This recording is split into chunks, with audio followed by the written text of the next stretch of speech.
If you take to heart one thing from me, please let it be thinking for yourself.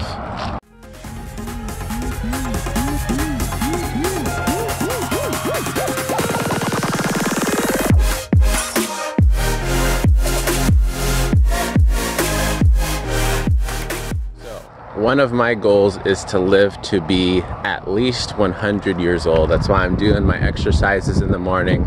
I'm eating better. We only get one body, we gotta take care of it. And even though I'm trying to do my part, anything can happen. So I make these videos to you kids, so you have guidance from me in my own words. Feel free to use what you like, toss out what you don't, which is exactly what today's video is about, thinking for yourself. While you're still young, you know, you're influenced by your mother and I, your grandparents and whatnot. As you get older, when you get to middle school, you start to be more influenced by your friends. But I want you to have the wherewithal to say to a friend, even if they've been a friend of yours for 20 years, this is not right. I'm not going to do that. This goal that I want you to have of thinking for yourself extends beyond your friendship. This goes for everything that happens in your entire life. When you listen to news, if you happen to be Democratic, by the time you see this, don't just listen to CNN, don't just listen to NBC, listen to Fox News. You have to listen to both sides of the story. And while you're listening to both sides of the story, you need to understand that both of them have an agenda. Their number one goal is to get ratings. They're gonna sensationalize everything. Social media will blow things out of proportion. If you see things on social media, don't believe them to be true. Use your prefrontal cortex and say to yourself, does this even make sense? Why would they be presenting the information to me like this? Just because I'm telling you how things should be, it's okay that you venture out and do things on your own way. If you fail, if you struggle, your mother and I are still gonna be here for you. Life is about taking risks in a safe environment. If you take to heart one thing from me, please let it be thinking for yourself. We raised you to be Catholic. That does not mean you need to stay Catholic. It's okay to challenge or question your religion.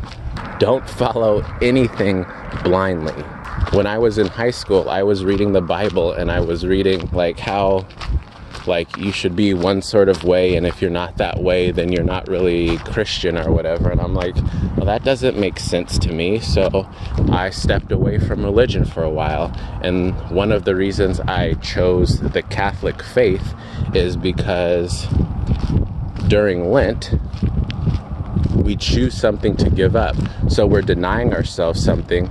We're disciplining ourselves to become a better person. And I liked that because, as you know, I'm all about becoming a better person. There are still things that happens in the Catholic community and the Catholic faith that I don't agree with, and that's okay. You can be a part of something and not subscribe 100% to it. If we're keeping it 100 with each other, if I wasn't Catholic, I'd probably check out the Islamic religion. They seem to have a lot of similarities about discipline, about making yourself better. So if you're looking to subscribe to another religion, feel free to check that out. Don't ever feel like you need to be pressured into doing something just because it's how everybody else does it. I do not want you guys to be a sheeple, which means people who just follow the herd. So like the government makes an announcement and, oh yeah, let's do that. Let's go along with it just because everybody else is doing it. No, think for yourself. Also, should the worst happen to me, remember there's the black book that I wrote all of my other thoughts in. Knock on wood that doesn't happen. But again, the moral of the story is you have a brain for a reason. We raised you both to be smart, independent thinkers. Follow your gut, follow your instincts. Until the next dad talk, I love you both very much. And there's nothing you can do about that.